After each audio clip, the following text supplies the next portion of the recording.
Grade 12, let's look at preparatory exam 2023, paper 1, mathematical literacy. Let's try to see the solutions. Those were the instructions, and I hope it went well. Question number 1.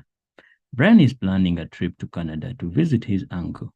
His uncle is a professional tour guide and takes people to various places on sightseeing trips.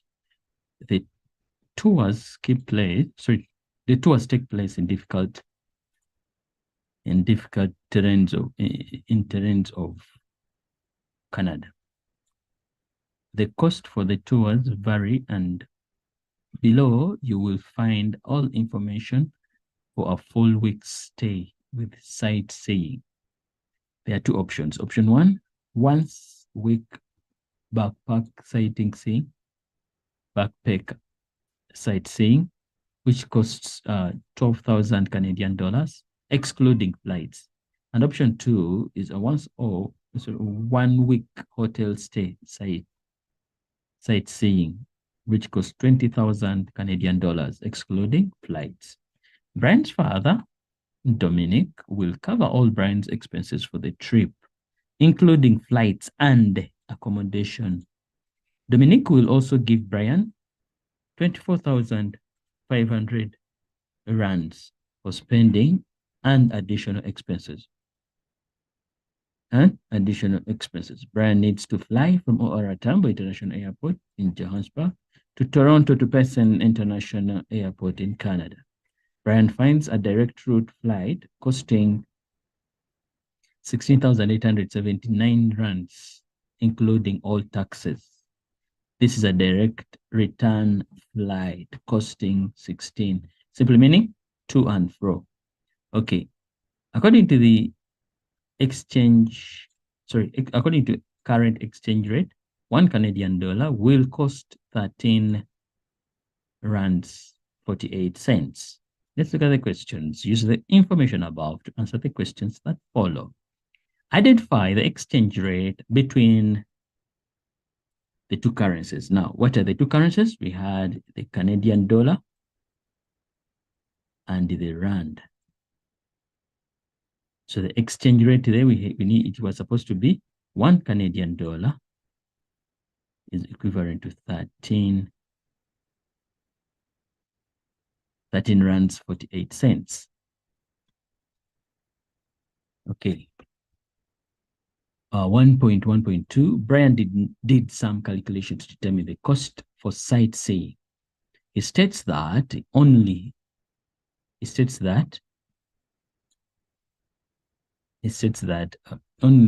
stay on the cheaper option will cost 161,760.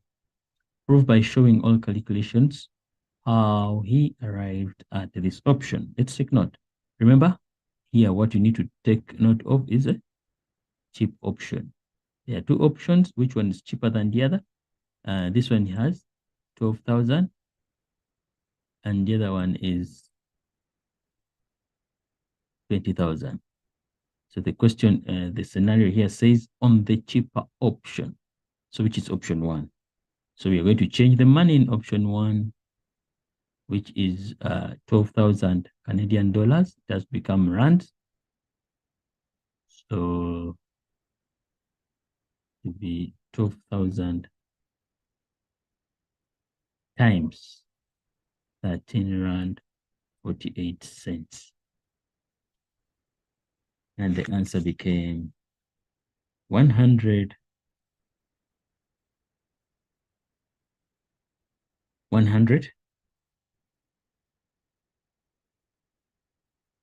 161,760. Don't forget that these are rands. These are rands. There we go. We go to 1.1.3. Determine how much money in rands Brian's father will spend on his return flight and spending money. Round off your answer to the nearest 100. So what are we looking at here? Take note of this. We are looking at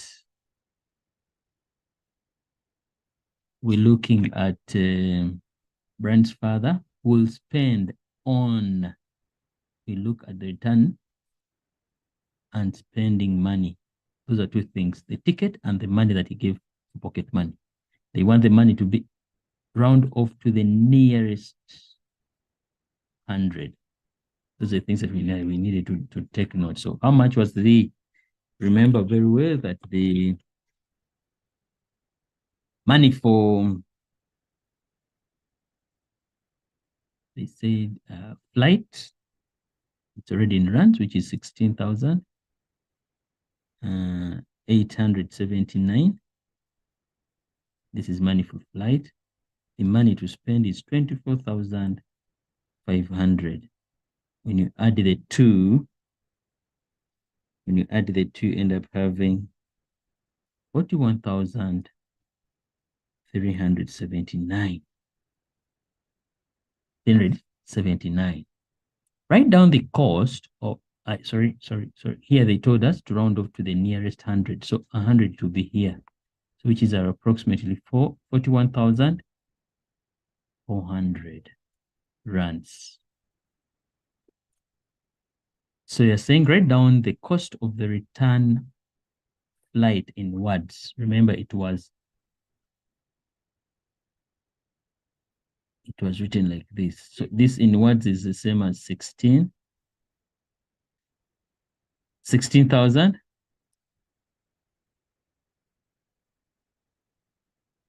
16,000, 800, 870, 79, 29. Brian plans to spend only 85.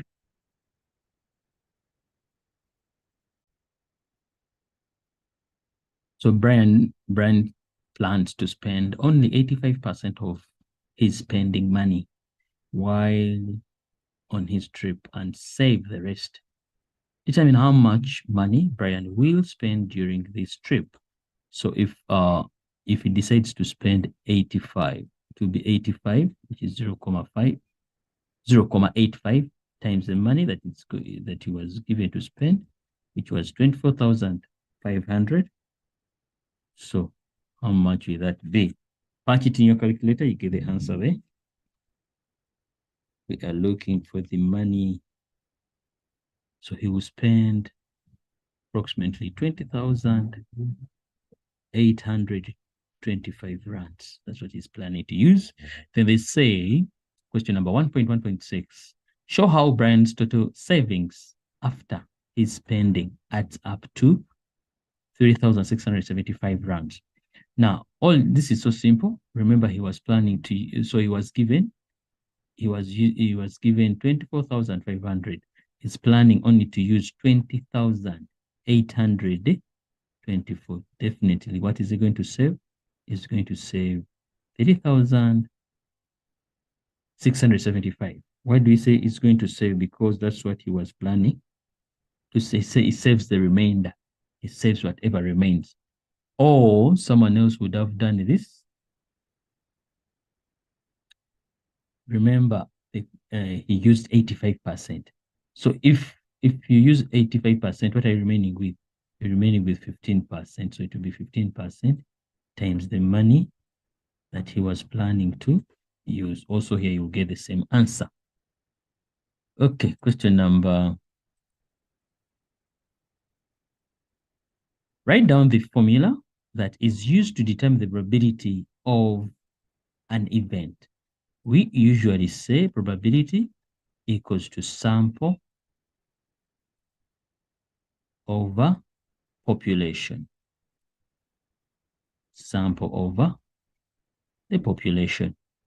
The given sample over the total number of items or chances. There are 6 adult male, 9 adult female tourists, and 2 female babies on the tour. Determine the total number of possible outcomes. So number of possible outcomes, that means we need the population, which is 6 plus 9 plus 2, which becomes 17. The possible total outcome is 17, or the population.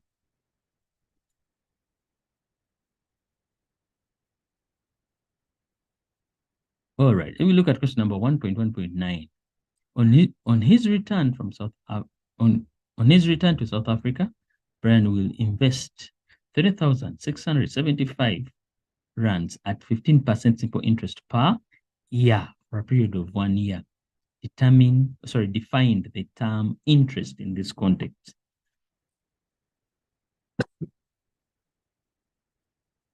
So interest here, we shall say interest. Interest will be extra money. He will earn on his investment. He will earn on his investment. What we need there is what we call the extra money. It will be extra money earned on his investment. All right, 1.2. We are going to use the annexure. The group of learners learn about taxation during their mathematical literacy lesson. Tato then looked at corporate taxation in different countries. Annexure A shows the global corporation tax levels in perspective of 2021. Study annexure A and answer the questions that follow. I'm here looking at the table down here, just see that this is data handling. Data handling. So now, here we go. We have this. This is the annexure, the global taxation level, then corporate. All right. So we have, these are the countries that we have, that we are looking at.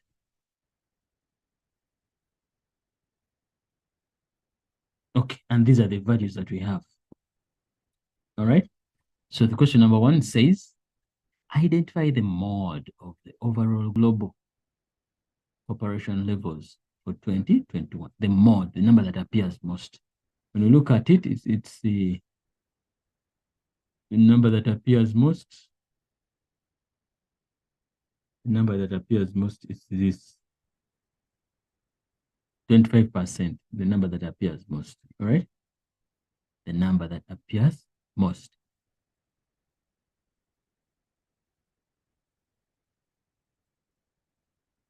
So here we shall say 25%. Then we come to this, identify Q1, Q3, which is quartile 1, quartile 3 of overall global corporation tax levels for 2021. Now, before we look for this, we need to identify Q2, which is the median. All right, let's look at these values very well. And the values we have in front of us, they come from around, the values we have in front of us, they are around for many countries.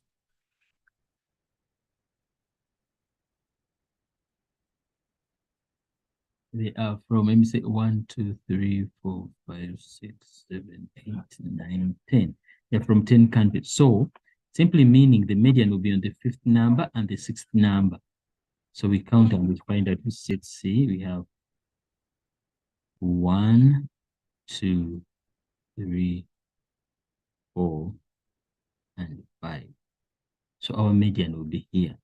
The reason why we are looking for the median, because it's going to cut through, and you see where we have Q1 and Q2. So having had this, so it says when you add, that means the upper part will be this and the lower part will start from here. You see? So we see and we say Q1 to be here. These are 5 numbers. So Q1 will be this. Q1 and Q3 will be that much. Q1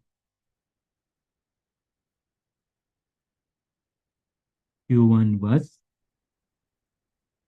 Q1 is 15.8% and Q3 will be 25%. And me looking at the graph. So if this is the upper section of the what? Of the data. So we look for the median on the upper section, which will represent Q3. And we shall also look at the median for lower section, which will represent Q1.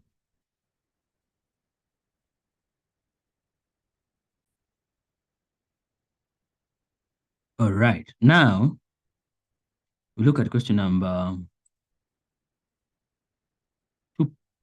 1.2.3. Select the correct answer in brackets to complete the following sentence. So here we go. It says the median is also known as, that means your answer was supposed to be A. In your answer sheet, you're supposed to write A, you say quartile 2, because that was a perfect answer. Quartile 2. Then B represents 50%. This is how you're supposed to answer it on your answer sheet. All right, we go there. We say, which country represents the lower quartile? Sorry, the lower quarter of. Which countries represent the lower quarter of the global tax levels in perspective? Which countries? They're asking which countries. So here we have countries that are in the lower. So it will be Germany, Canada, and Ireland. That's the lower quarter. This is a lower quarter. Together. Then the upper one represents 75%. From here going upwards. From there, that one represents. Then from here coming down represents the 25%. 25%. So we have German.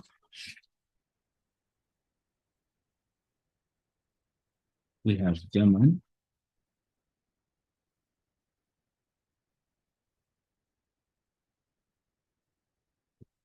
German. Then we go to Canada.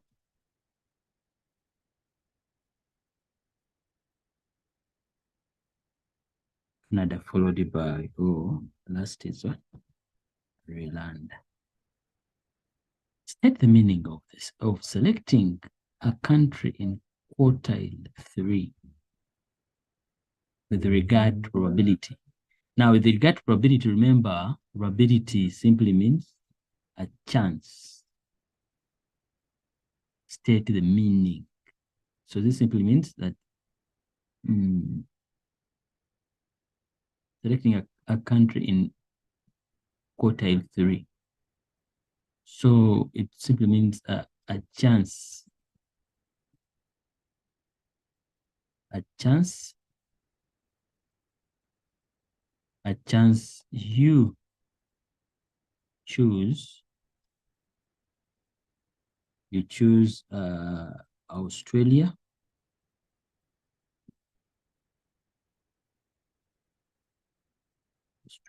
Or France. If not, South what? South Korea. Remember, we are looking at the chance, probability that a country in third quartile. You understand? You choose a country that is in third quartile. 25 and above. Remember we said our quartile 3 was 25%. So we are looking for countries that have 25 and above. A chance that you choose a country in the third quarter, 75%. All right. We look at question number 2. Question number 2, it goes straight to finance. Wishes to finance, doesn't ask for any rubric. Johnson is a pathologist, is a psychologist,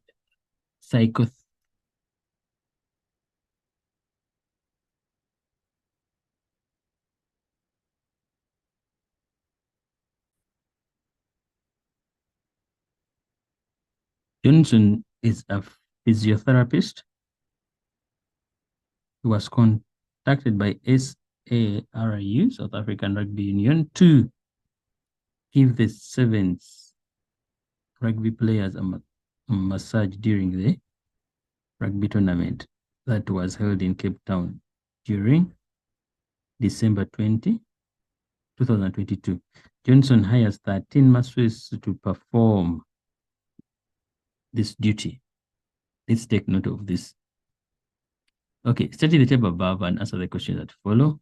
Show by means of calculations that the income for a single massage is 135 rands. Income is 135 rands. Here you shall come. We are looking at income. Identify that. This is the income. Then we look at how much is each. Now, number of masseurs, they are 13. How much are they paid? Take note of that. They are paid 1,755. So how much is each? That's what you're looking for. So we shall need to take 1,755 divided by 13, which becomes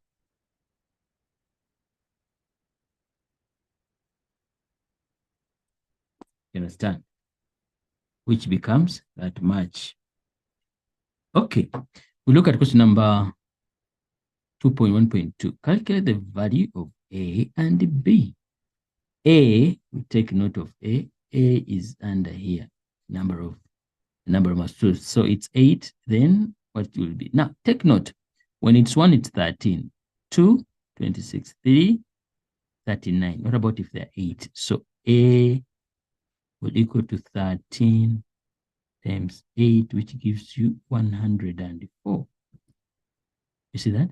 Then let's come to B. B, if it's 1,755. When they are 2, the number has gone up by 2. Then what about B? This B simply means it will become 135 times 39. 135 times 39.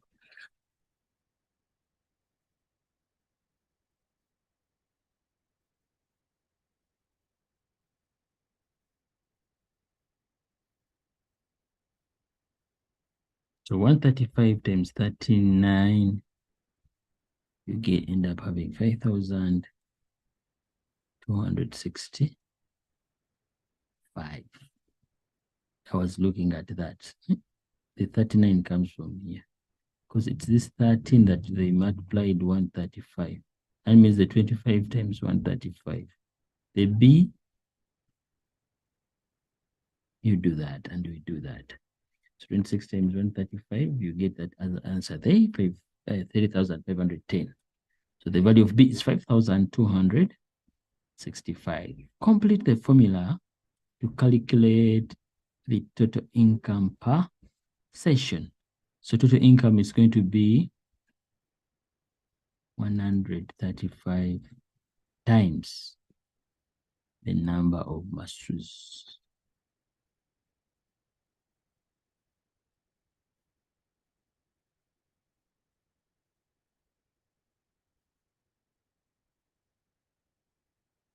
Okay. Prove that the total income for the weekend, if they start working on Friday and finish on Sunday, is 78,975. There are 15 sessions per day. Now, all we have to do, remember they're saying prove. So the income, and we've just seen the income now. So 2.1.4 shall say income will equal to 1 times the number of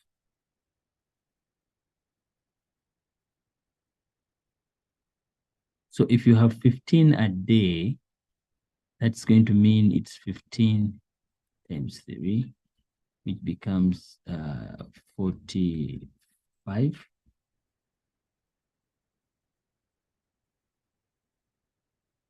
Which becomes 45.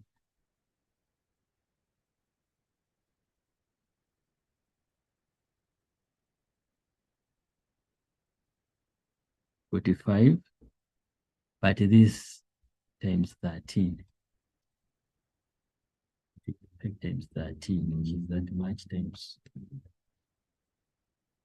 So this is times 45. 45, I will get 15 per day. So there are 3 days, so 45. So here you end up having the answer as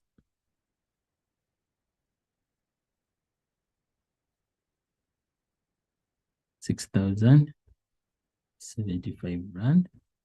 Then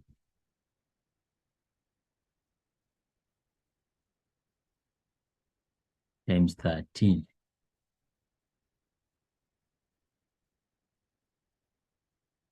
It's 78,973.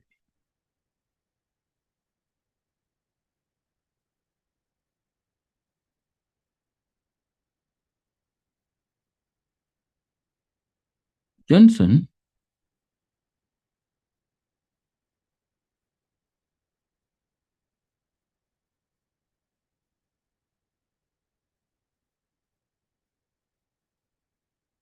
pays each masters 1,000 rand for the weekend and 50 per massage. He needs to rent the room at Cape Town Stadium to perform these massages, which costs 4,800 per day. Calculate the total expenses and express the total income to total expenditure as a ratio in unit 4. Now we need, the main part is income expressed as a ratio to expenditure.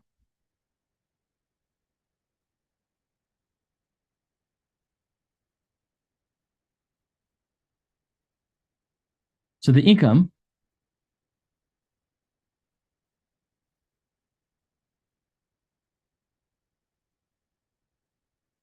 John pays each month, so he's spending. It's not earning. He pays that much for that and food per room. He needs to.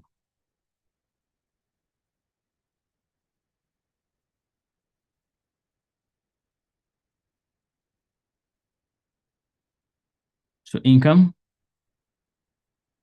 will be,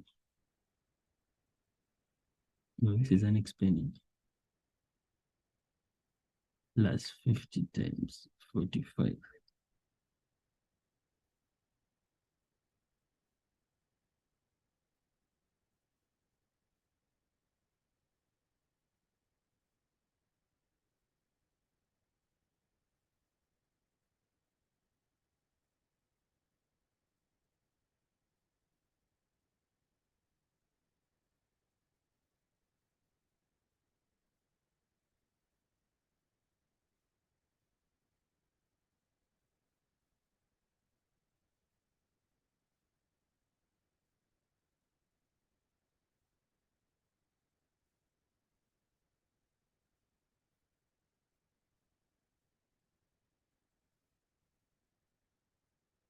I think we should do.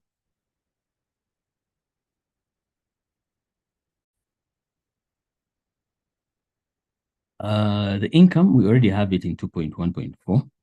Then here we are looking at the cost. We are looking at the cost. So one, he has to pay Each masseuse how much? 1,000 for the weekend and 50 per massage. You see that? 50 per massage. Then he needs to rent a room at Cape Town Stadium to perform this. This is also a cost. This is per day. So we need to know how much cost is it. So the masseuses are 13 of them. They are 13. We need to sit down and look at that. 13. Remember 13, but each is expected to perform 15 sessions per day. There are 15 sessions per day. So 50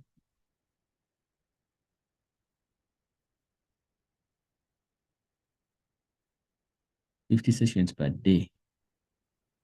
So 50 times 15. After doing that, times 15.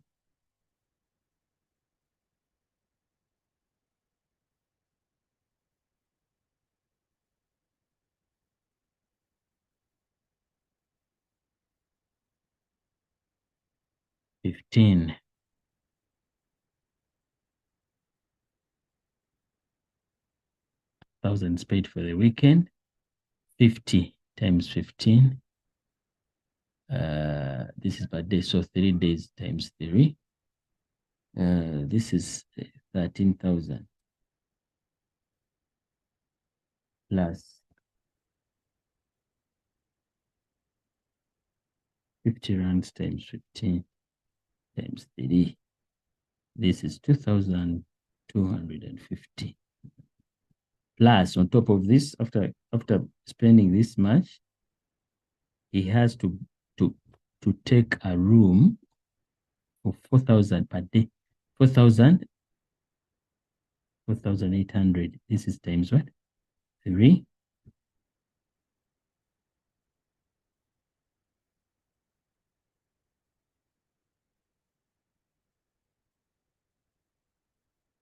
So yeah, when you add up everything here, you end up having the money as 29,650 total cost.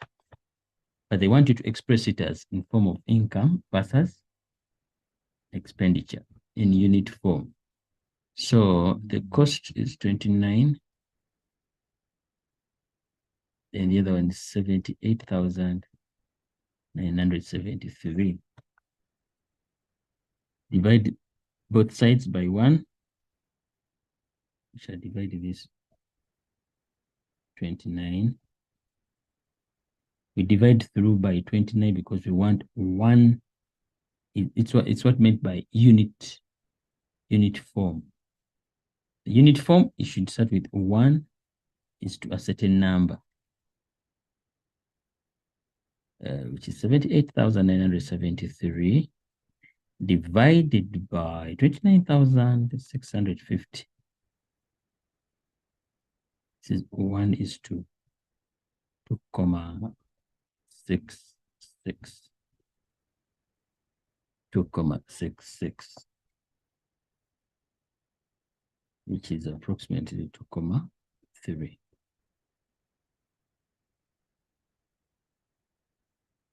2,3. 2.2. HRM domestic. HRM domestic is a company that helps domestic workers to find jobs. They ensure that the domestic workers are not underpaid for the work they do. Income is based on hourly, weekly, and monthly rates. Workers work for 40 per week and 195 hours per month. You see that? Okay. So determine the value of C. When you look at the value of C, what we're going to do is to find out how did this come about. So there's a common factor that they did. So here we are going to say 143,55 divided by 859, times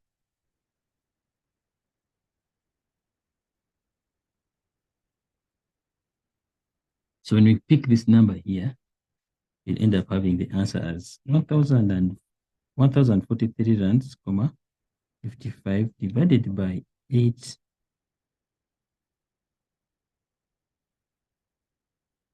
times 19.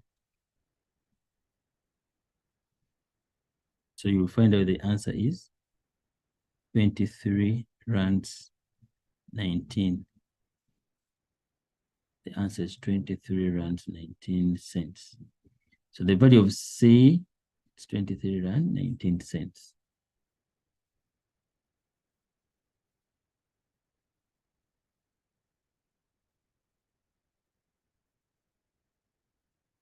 $23.19. Then we go. Determine the percentage of increase in monthly income, round it off to one place, to go one decimal place. All right, we are looking at monthly income, increase in monthly income. So what we're going to do new, which is it will be this one here, 2002 minus the old one. So the new is 4,522 minus 37. Minus 3,722,55 divided by same number times 100.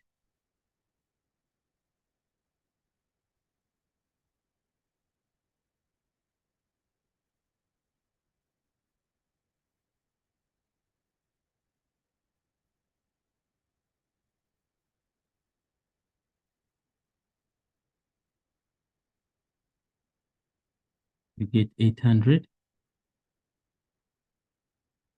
over the 3,722,55 times 100.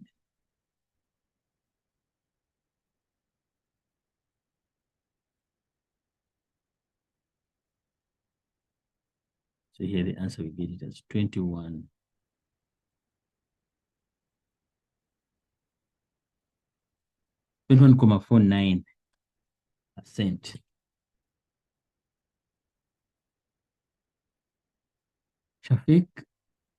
Stefik asks if she could work overtime to earn extra money.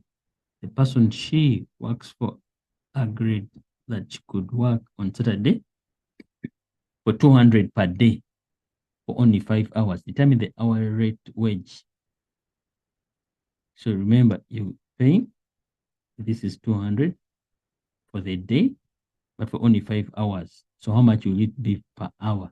So we divide through by 5, and the answer becomes 40. This is 40 per hour. And so now they're asking state whether she was paid correct wage per hour for the year of 2022. Remember, the money is supposed to be paid.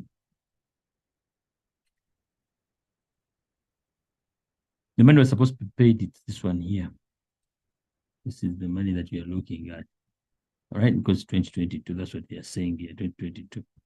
So we've just seen it that the value of C is 23.19. So this is valid, because you're supposed to be 19. So it's what?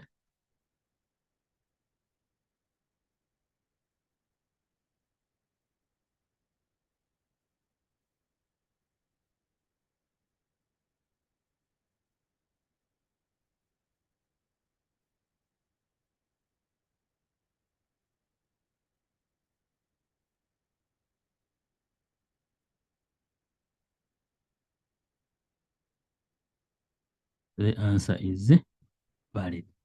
First one gets 40 rands compared to 23 rands 19 cents that's supposed to be hourly. Okay, the claim is valid.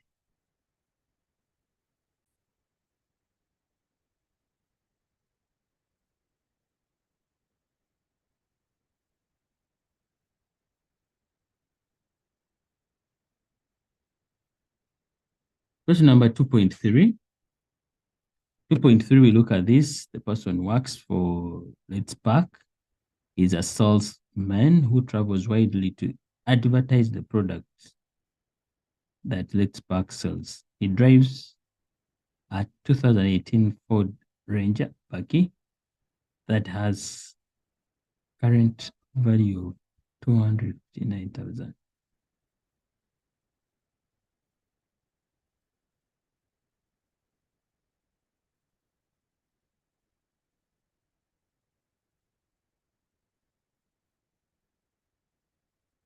Question number 2.3, it says,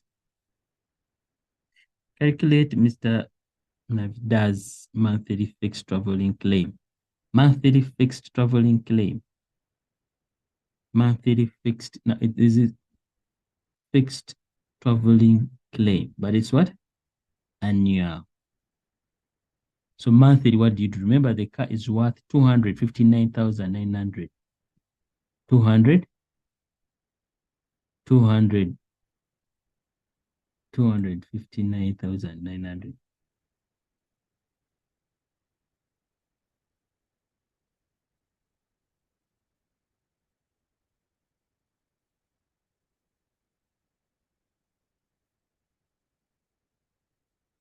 So they shall get the value there. The value we have, it's already annual, which is 76,033. We divide this by 12. And the answer, you get it at 6,336 and 8 cents.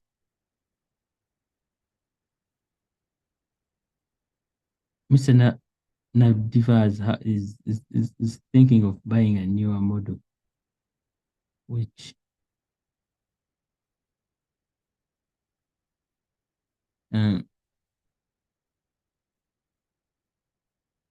so we need to look for the value of D. The value of D.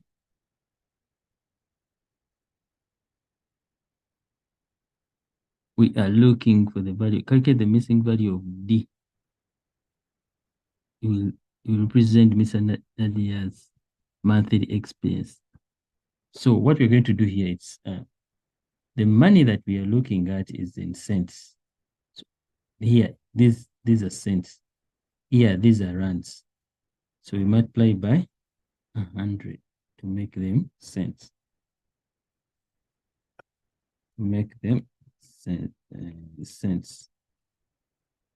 Becomes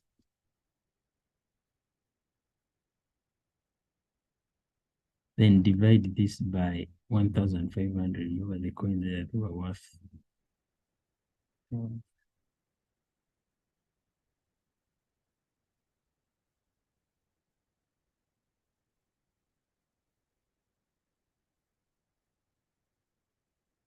Divide that by 1,500. Your value of D becomes 88.6. Mr. Nade decides not to buy the newer vehicle. It states that he could claim back 8,824 rands after the tax is deducted for his family travel allowance. It will be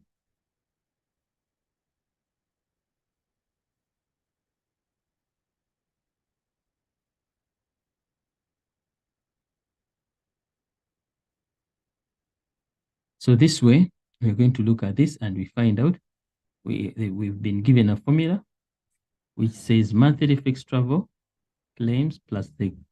So what are we looking for here? We are saying show by means of calculations whether the statement is valid.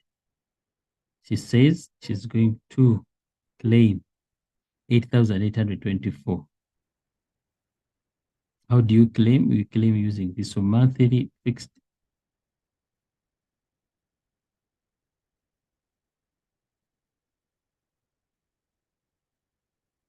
monthly fixed costs. Monthly fixed. Remember now the car is at 408.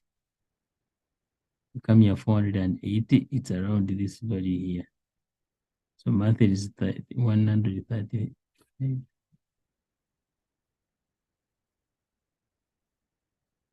One.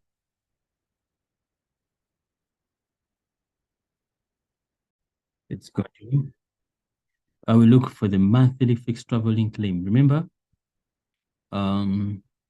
he claims that states that he could claim 8,825 after taxes been deducted for his on his monthly travel allowance. He will be taxed 25% of the actual amount that he can claim. So by that mean, sure, okay. So first and foremost, remember the car is worth 259. 259. So the car which is 259, what is its monthly fixed travel claim? So we shall come here. We shall write. We shall write. We shall write. We shall write. We shall write. We shall write. We shall write. We shall write 6,336 plus. Remember the kilometers driven. It's 1,500. We saw that in the story here. We have that much. And when you come here, it says 259. 259 folds. 259 folds in this one here. So we took this value, divided it by 12. Fuel claim, these are going to be cents per kilogram, per kilometer. Also this cents per kilometer. So we shall need to claim that, and we see. Those are the values that we're going to use. Those are the values that we're going to use. So we shall say, so kilometers driven, we've already seen them as 1,500. So we shall say 1,500 times the fuel claim. The fuel claim is this one here, but those are cents. So which is 159.7 cents per kilometer. So it has to be in rand. So 159, so how do you change cents to rand? 100 plus 1,500, which is the distance traveled. 1,500 distance traveled times the maintenance claim. The maintenance claim is this one here, which is 56 cents, 30. Still, we divided this by 100 together.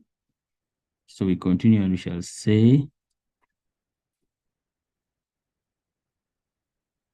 6,336.04 plus 1,500 times 159.7 divided by 100.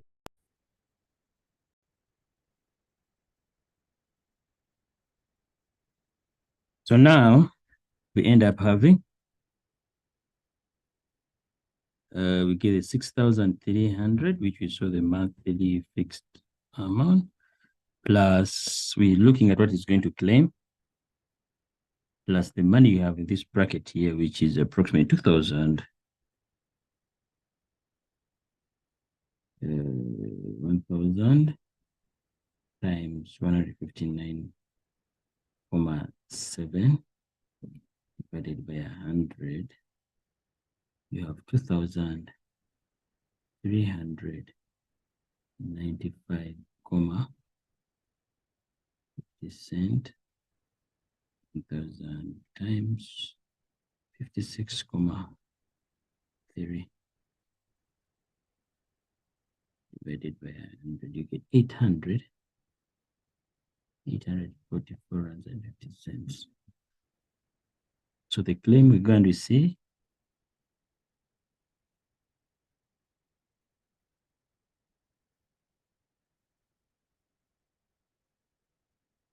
We add these values up. Don't leave a cent behind. Don't leave a cent behind. So we end up having 9,576 runs.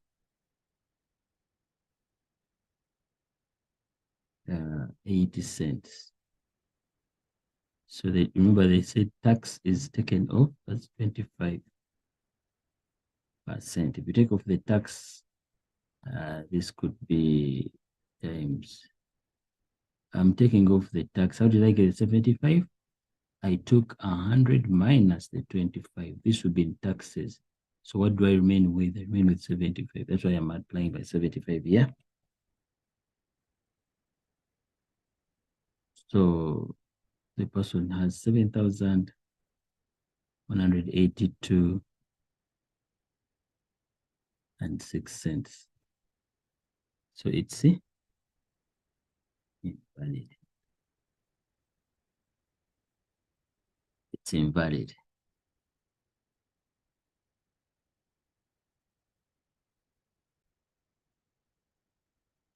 All right, we look at question number 3. The top coffee producing countries around the world produce coffee for 500 billion cups of coffee per year. And next year, B shows the top coffee producing countries and how many 60 kg bags of coffee they produced in 2020. Study the next year B and answer the questions that follow. This is how the next year will look like. Let's go to the questions. All right. Determine the range. Determine the range. Determine the range. We are looking for range. Okay. So simply meaning range equals to the highest value minus the lowest value. We've been doing this. So we shall go on to the next year. We look for the highest value and the lowest value. Remember, take note. The question says, determine the range of the top coffee producing countries from around the world, including the rest of the world. You understand? So the rest of the world, it's here. This is the rest of the world. Now we also need to include, but if they said countries only, then we would have taken the others apart from. So here we are looking for the highest value, which is this. This is the highest value, the biggest value, and the lowest value, which is this lowest value. So we subtract and we find out the answer. So our highest value is 64. So 63, 63,4.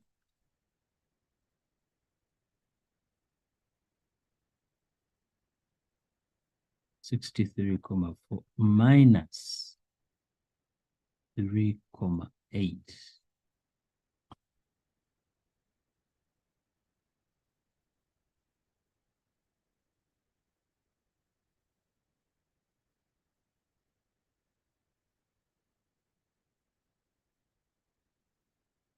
That was this is the range that we have. Okay. Question number 3.1.2. Determine the median of the top coffee producing countries from around the world. Now, take note. Here they didn't say including the rest of the world. Top coffee producing countries from around the world. So we shall eliminate. There is so. When you hear median, what comes in your head? It's to arrange in ascending order. So 1, this is the lowest, followed by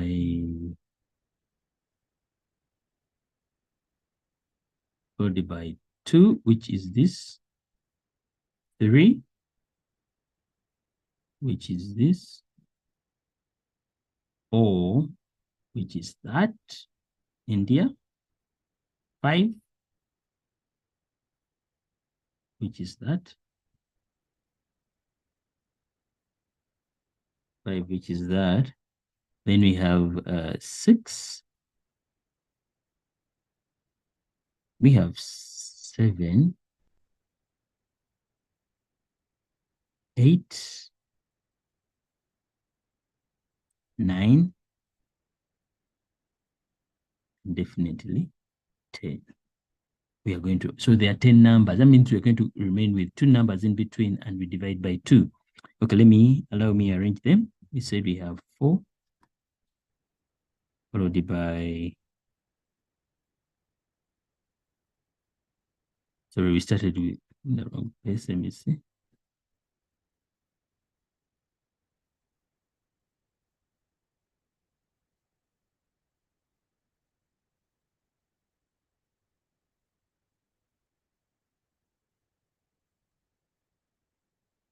So we said we have Peru, which is 3, 8, followed by a 4, followed by a 5, 6, followed by a 5, 7, followed by 6, 1, followed by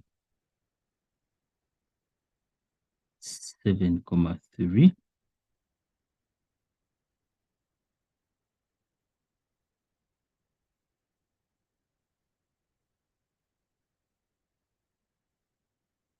Seven, 3, followed by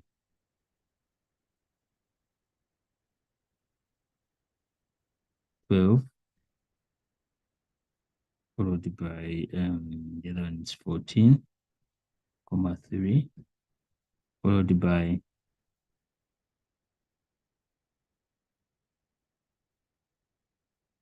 29, and lastly 63, 4. It's not bad to count again and find out whether you have all the values. We're supposed to have 10 of them. So we have 1, 2, 3, 4, 5, 6, 7, 8, 9, 10. Wonderful. But we're looking for the median, the middle number. So since they are 10, we are going to remain with 2 numbers in between. So which I know, because 10 divided by 2, I remain with 5. So I'm going to remain with the 50 number and the 60 number.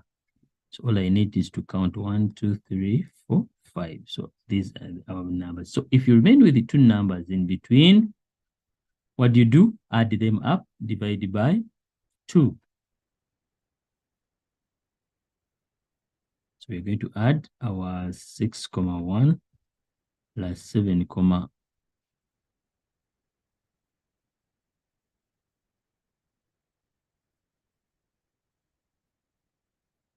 6, 1 plus 7, 3. We divide this by 2. 6, 1 plus 7, 3.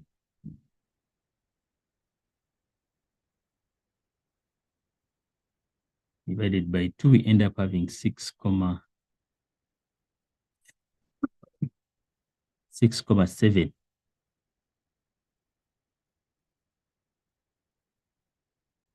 That was median. That was median. Let's go to the second question. The second question says, determine the interquartile range for the top coffee producing countries around the world, including the rest of the world. Now, remember, you've already arranged your information.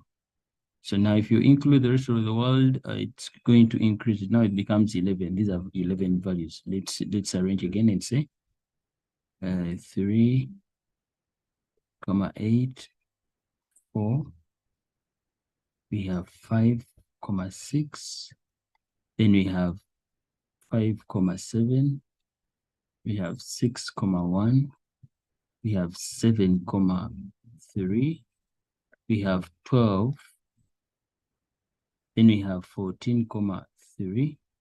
The rest of the world, it was 18. 18, 4. It comes in here. Then we have 29. At last, we have 63, 4.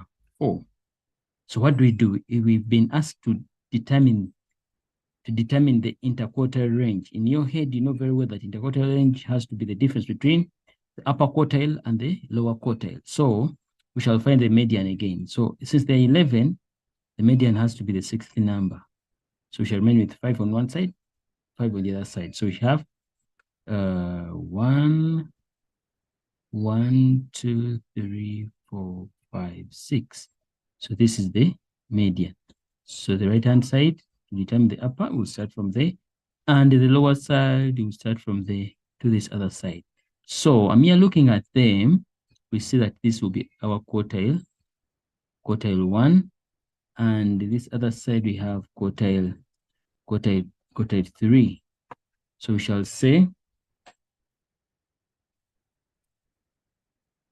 question 3.1.3, interquartile range equals to Q3 minus Q1.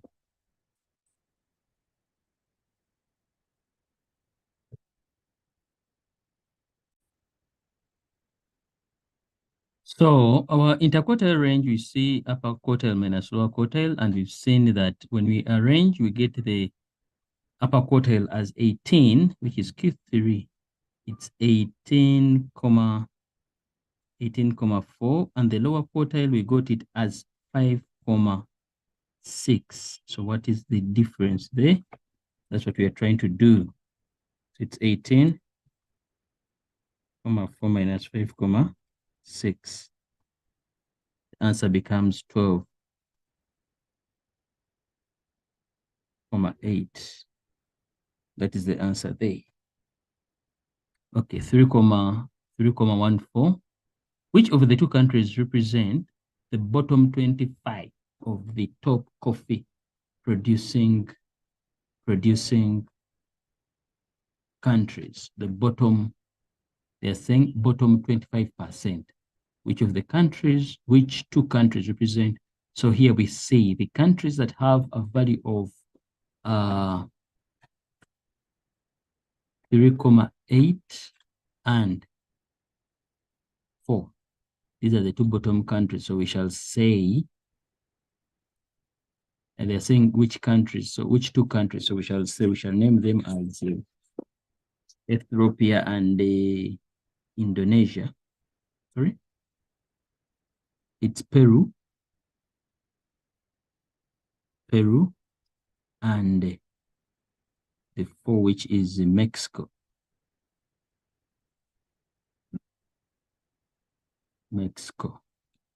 So what does this statement mean? It simply means that the two countries are below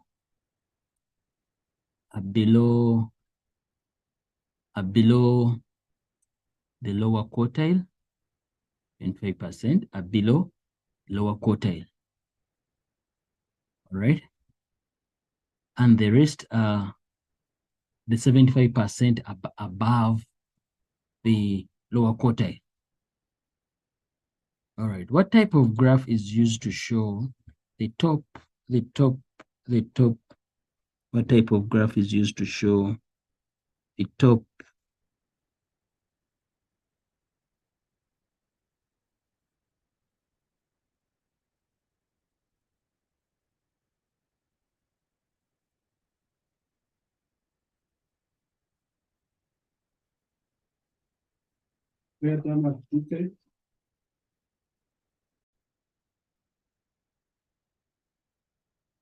So what graph used to show graph? We can use graph because these are discrete values or continuous, categoric. Can use a bar graph. Continuous is for continuous we use histogram. Discrete we use a bar graph. We are looking at countries. A graph. Then pie chart would work also because the value is already in percentages, or they are sharing a whole. And show with calculations that the top 5 coffee producing countries produce an average of at least 74% of the world's coffee. So how are we going to prove this? Number one, we need to know what's the total that we're looking at. So we shall say, we add all the values that we are given from the annexure, add all the values we are given in the annexure, which will be 3,8 plus 14,3 plus 29 plus 5,6 plus 6,1 plus 7,3 plus 4 plus 18, 18,4 plus 63,4 plus 12. You add all the values and you end up having, you add all the values, you end up having 169,6. So out of these, we only look at the top 5. The top 5, when you add them, then 26, nothing divided by 169. Then let's multiply this by 100. And this answer becomes 74,29, which is approximately 74%.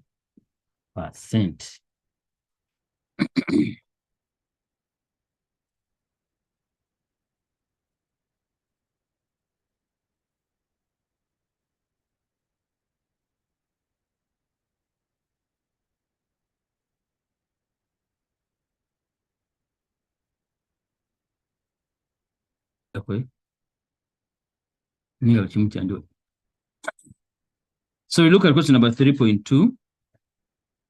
Half a trillion cups of coffee are consumed per year throughout the world. European coffee drinkers consume most of the coffee produced, and Americans are second. Refer to the graphic representation on annexure C. Annexure C. Refer to the graphic representation on annexure C. This is how it looks like. And answer the question that follow. Which of the following options, X, Y, or Z, best describes the data process that was performed before representation? Could be drawn. Write down only the letter X. So here the answer is supposed to be, you know, the 5 arrangements, the 5, this is the answer here. The 5 steps that we do when we are doing data handling. All right. Can the data collected be classified as numeric or categoric? We can say it's numeric because it deals with what? Values. We can say it's numeric because it deals with values. Then we go. If the data was collected using a questionnaire, list 3 questions that could have been asked. Number 1, it was, do you take coffee? Because definitely you can't collect information from someone who doesn't take coffee. Number 2, let's look at the graph here. How often do you take coffee? You understand? That could be a question. The number 3, you said 3. How often do you take coffee in a day? From what time to what time? You understand? Yes. The question, the other one would be straightforward. I think about the biography, whereby you would say gender. All right. So we go to question number 3.2.4. Describe the general trend of coffee intake for male in compulsion to female. So when you come here, we look at the annexure. What will you say?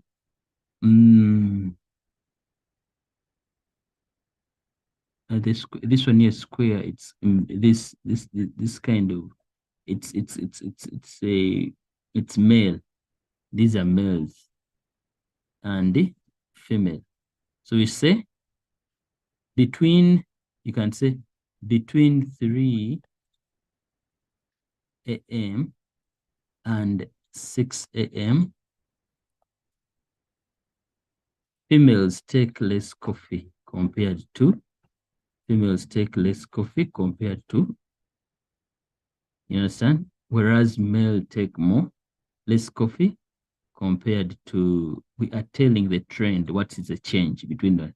Whereas between 6 a.m., that is supposed after 6 a.m. to 9. Now men take less coffee.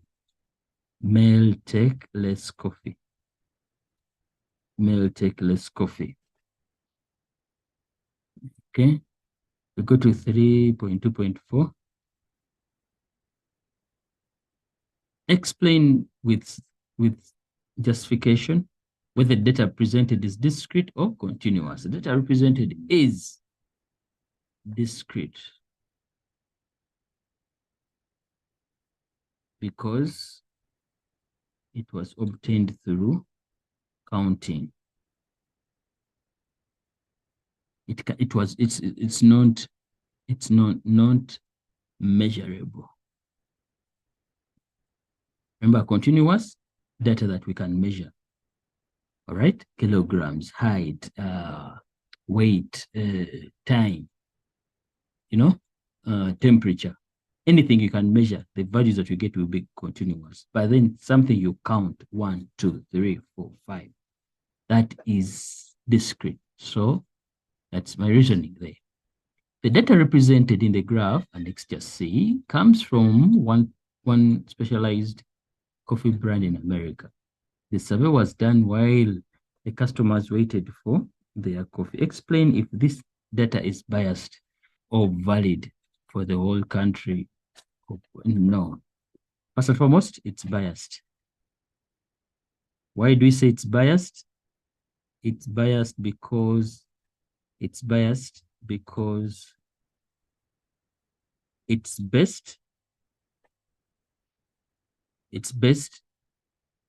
on one coffee brand, and it's in one country, which is America. This is definitely, we cannot base information according to America. America is not the whole world. You see? So it's biased. Why? It's looking at a specific place and a specific brand. Okay, question number 3.3, we say, many people are moving alternatively of an additional and all right, we look at question number 4. Question number 4, it looks at what we call taxation, whereby some people find it hard to answer these questions, but let's try to answer them. Lelo is a 68-year-old woman who works for Andy Swat Traders. She is a CEO, Chief Executive Officer of the company, and she earns a gross salary of $37,480 per month. She contributes an amount of 2,614 rands, 88 cents, which is 2,614 rands, 88 cents towards her pension fund every month. So here we go. They're saying prove that our annual gross salary is 449,760. How do we prove that? Remember, they talked of annual gross income, which is the annual gross salary. So it will be the money she gets every month, which is 37,480. You multiply it by 12. That is when you're 2,614 rands. This one here. 2,614 rands, 88 times what? 12. Why am I multiplying by 12? Because this is already annual. Pension is monthly. So everything has to be annual. Minus 12 times 12 times 2,614, 88, and we get the taxable income as 418,381,44. So that is the taxable income. Use an extra E, which shows the tax brackets and personal income tax contributions for 2022 and 2023 to determine how much tax Lelo paid monthly in 2022 tax year. So take note, we are looking at tax year of 2022. So even as when you're looking at the annexure, which will be this,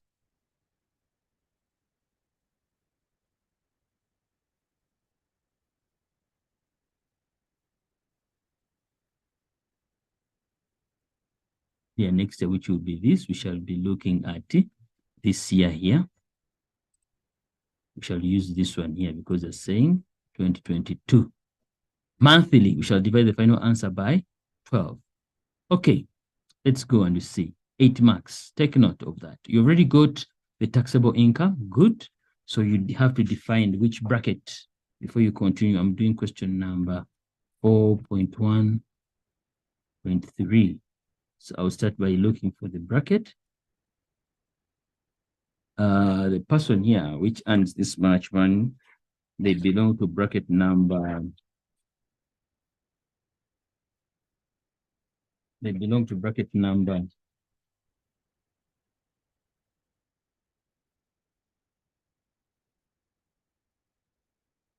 418. 418. 418 will belong to this bracket number 3. So we shall use this other side to go on. This one here. This is what we're going to use.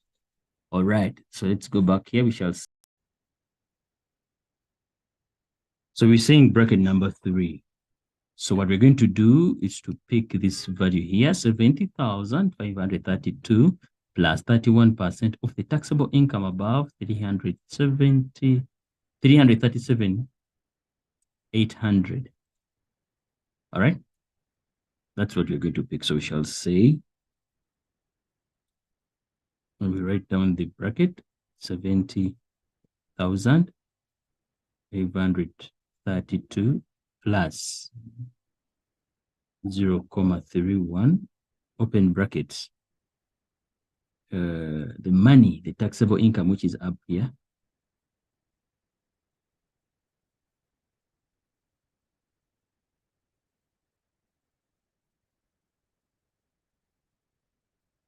minus the money which was already in the bracket. And me doing this, you put your answer there. So we continue, we simplify, we get the values that are in. You subtract the value which is from this bracket here. We need the answer from this bracket. When you subtract 418,400, 18,381.44 minus 337,800. What answer do you get? So we end up having 80,581 rands 44. At this moment, pick it, put it in the calculator, the way it is. At that moment, you pick it, put it in the calculator, the way it is.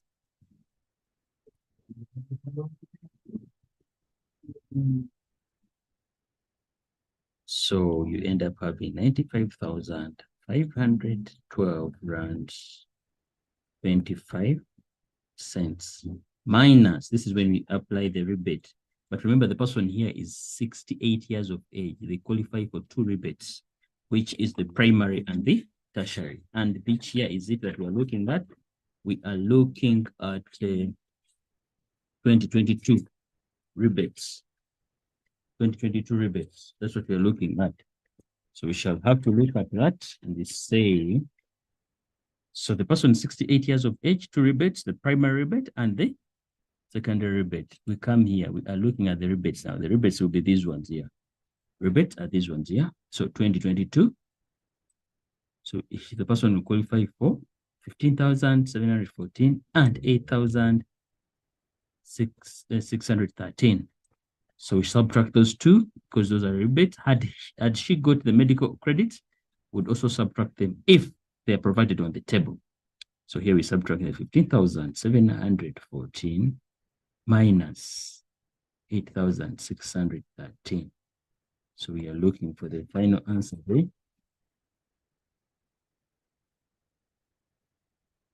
Minus 1571 4 minus 86. So here the answer becomes 71,105.25. What are we going to do? We divide this by 12 because they said they asked for monthly. They asked for monthly. Asked for monthly amount. The monthly amount is 5,932 rand 10 cents. This is the monthly tax paid in 2022. Or this was the monthly amount of money paid in 2022. Okay. We go to question number 4.1.4. 4.1.4. 4.1.4. So we look at question number 4.1.4. For it, it says Bongiwe is a business owner and is 77 years old. Bongiwe earns a monthly gross income of 13,123 rands 28 cents. Leno claims that Bongiwe paid tax in 2022, but is not supposed to pay any contributions towards personal income tax in 2023. Show using all calculations. Number one, take note of this. The money that you have here, the money you have, this money here, the money is what? The person earns it what? Monthly. They've not talked of pension, so we cannot say taxable income. This is the money the person earns. And one of the friends claims that the person is not supposed to pay tax. How are we going to prove that? Number one, make the money tax annual. So we shall do that. Multiply it by 12. This is 2013. That's what you're going to use now.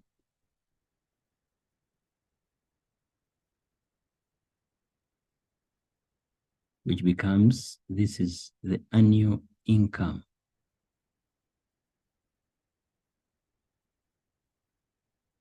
So without using calculations, you can also look at the threshold. Should the money be above or below the threshold, then the person is supposed, the threshold is here, 2013. The person of that age is supposed, you see, the money that the person earns is below. So they're not supposed to pay tax, but we need to prove it that they're not supposed to pay tax. So this is the money the person earns in a year, 77-year-old. So we shall go and look for the bracket. Bracket. So we go to the bracket. Let's come to the bracket here. 2023. The bracket is this, so bracket number one. What do? We take 18% of the taxable income. So we shall say the person is in bracket number one. We take 18%, which is 0.18, or 18 over 100, times the money the person gets in a year.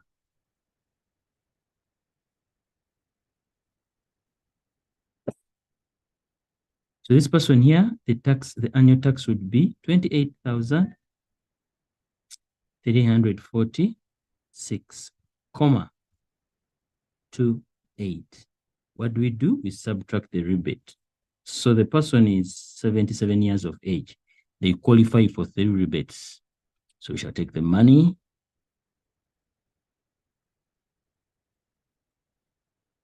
minus the 3 rebates. Take note of the rebates.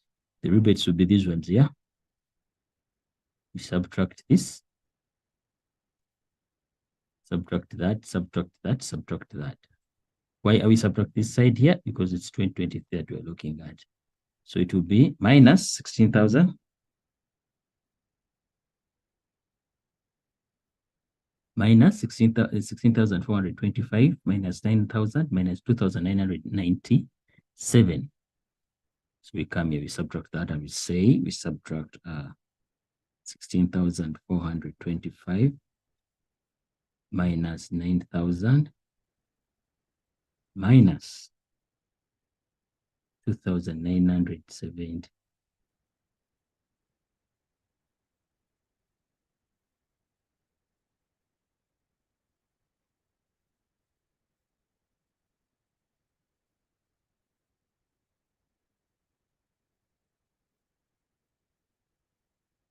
Indeed, you see, the moment you get a negative number, it simply means because you can't pay negatives.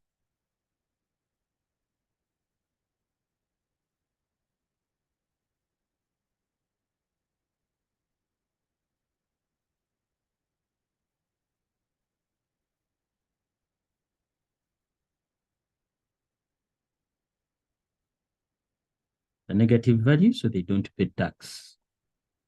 This was question number 4.1.4. Yes, we look at 4.1.5, 4.1.5. 4.1.5, it tells us, 4.1.5, it tells us there is a certain value in bracket number 3, and they want us to show how this value was, show how the fixed amount of 73,726 in bracket 3 was calculated. Now, I usually tell my learners that these numbers are produced from the previous bracket. We are looking at bracket, this number here. How was it produced? If this number comes from bracket number 2, it's the maximum tax paid in bracket number 2 and it's the minimum tax paid in bracket number 3. Right, let's go and we see. So we shall write down the bracket number 2. Bracket, we shall write down this values for bracket number 2, which becomes is saying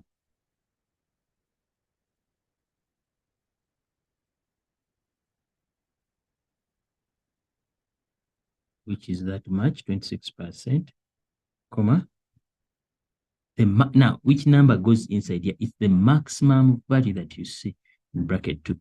So this number here is the one that enters inside, and you subtract it from this one that it was found inside the bracket. So we say the maximum value there, it was 3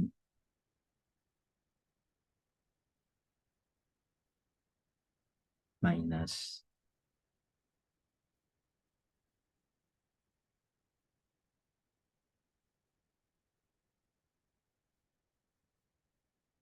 so we get the 40,680 plus 0.26 times. Get the bracket, subtract this, subtract these values there.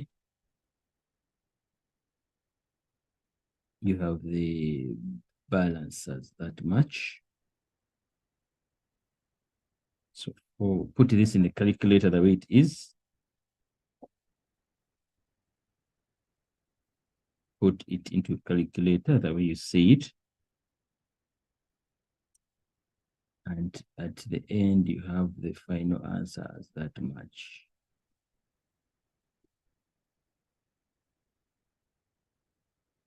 This is how we get the value for. It's a number from the previous bracket. That's how we get the values. All right, look at 4.2, question number 4.2. Finance. Marshall completed his studies and started a new job. He earns a monthly gross income of 14,935. He needs to buy a vehicle to drive to work and back daily.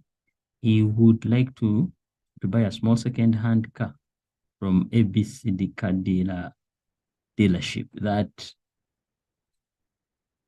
the car dealership that offers a finance on vehicles. He is interested in Hyundai 2013 model that is available at 79,000 cash. He can buy this car on credit, where he will have to pay a deposit of 10,000 and 60 monthly installments worth 1,985. The amount does not include insurance for the vehicle. Here we go. 4.2, write down the total amount that Marshall will pay or will repay for the vehicle if he decides to buy on credit. We are looking at the word total, which means you add everything up. So what we're going to do, we shall say, remember the guy has paid 10,000 plus the 60 monthly installments worth 1,985. So we say 10,000 plus 60 times 1,985. And the total amount of money the guy would have paid is 129,100. Okay. Okay, that is it. Then Marshall claims that he could have saved 40,000 if he buys the car for cash compared to buying it on credit. Evaluate this statement by means of calculations. Tell me whether this statement is correct. Now, this is so simple. What are we going to do? We shall take the money he has paid, the money he would have paid on credit, minus the cash money.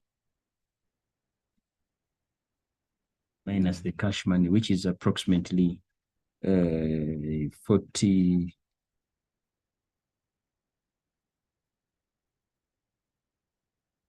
It's 50,100. So his claim he claims that he could have saved more than. He could have saved more than. So definitely 50,000 is more than 40,000. But had he said he would have saved 40,000, then it would be incorrect. But then 50,000, it's correct. So the statement is what? Valid. But you can say it's what? It's correct. Because of the word more than. Indeed, 50,000 is more than 40,000. Okay. A loan offer is available from Trust Bank. They offer a loan of 90,000 at an interest rate of 10% per annum, compounded quarterly. The maximum period of the loan is 36 months. Now, let's take a look at that.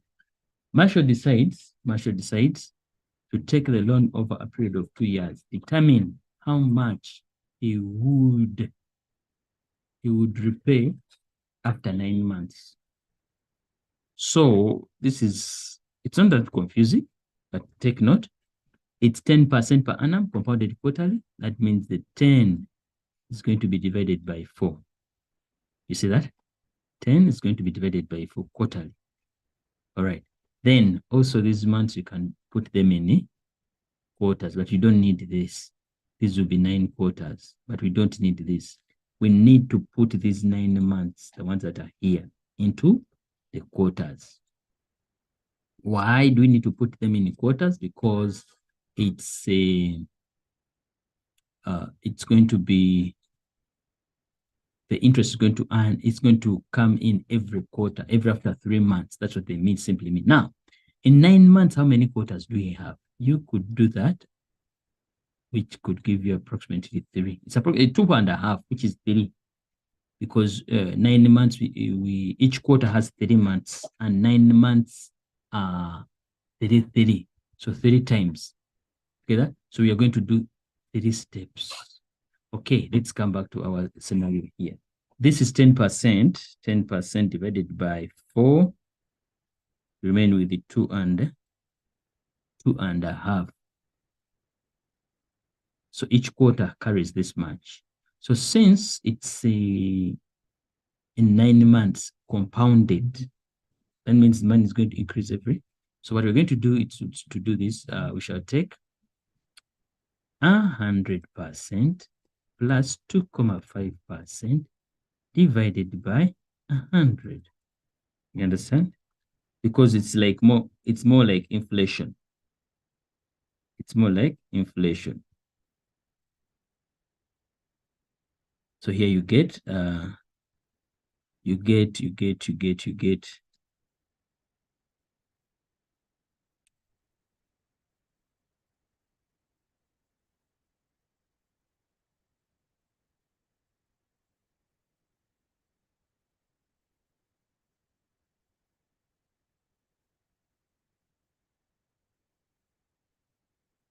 you get your answer as 1,025.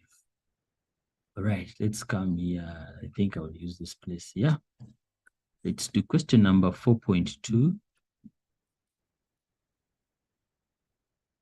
Right. It said the interest is going to be compounded quarterly. So since the 10% is annual, we find out each quarter what will it carry. It carries 2.5%. So we are looking at 9 months. We are looking at 9 months. How many quarters are in 9 months? We shall say 9 divided by 4. You end up having 2. Sorry, you end up having 2, yeah. 9 divided by 4, you end up having 2.25. 2.25. But when we use the common sense of hours, we say each quarter is 3 months. So how many 3 months do you have in 3? So there are 3. That's why I say we shall have to do 3 steps here. Okay, we continue now. We are going to perform calculations here on A. Marshall decided to take a loan over a period of 2 years. Determine how much he would repay after 9 months. In 9 months, how much would he have paid? Yeah, so that's what they simply want you to do. So you have to know how many steps are you going to do.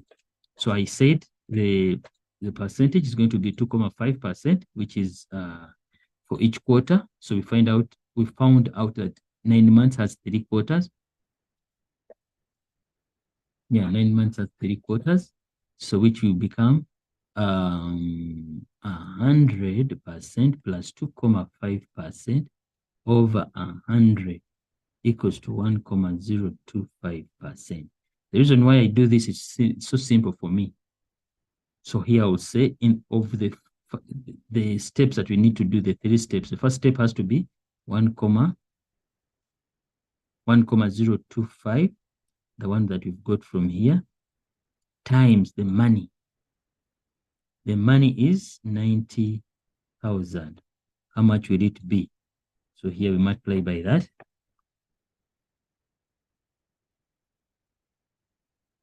Times 90,000.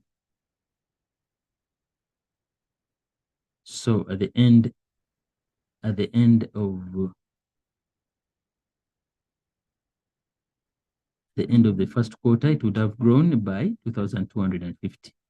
So we go to the second quarter, it grows compounded. So this becomes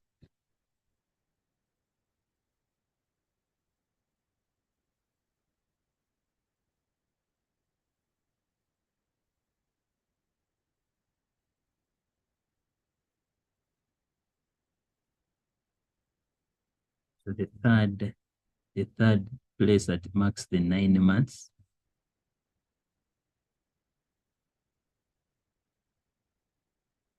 will be that much.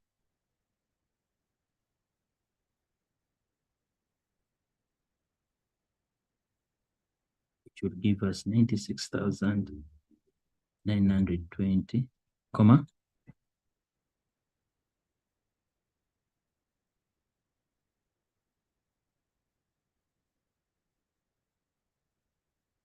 So these are the first 3 months, the second 3 months, and the other 3 months. All in all, they make it what? 9. Okay, this was question part A. Part B. Marshall is considering buying a new vehicle in a few years. He needs to take inflation into consideration. The expected inflation rate for the next 3 years is as follows. 2024 is 1.25. 2025 is 0.5. 2026 is 1.05. So annually in Hyundai is currently at this much. Determine how much the 2023 price of Hyundai will be over the next 2 years, and whether it would be wise for him to wait.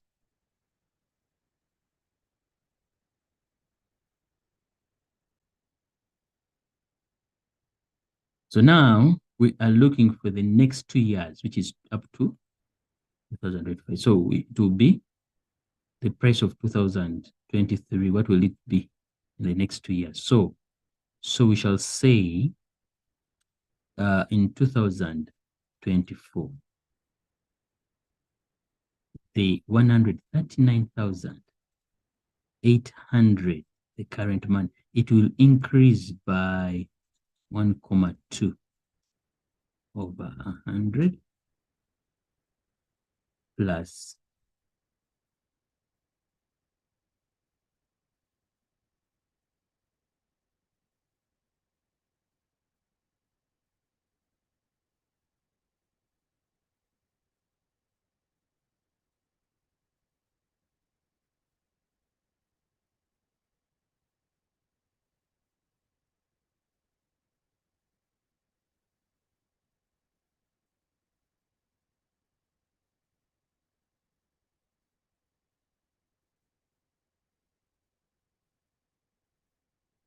so this will be the money by 2024, but they want us to go for 2 years. So we shall go to 2025. So the same money is going to increase by 0.5. So we shall come and say the money that was there in 2024, it will be expected to increase by 0.5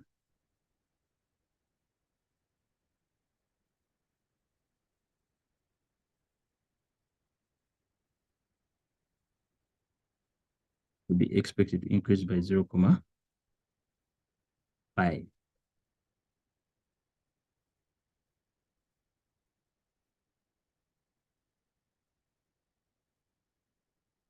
It would be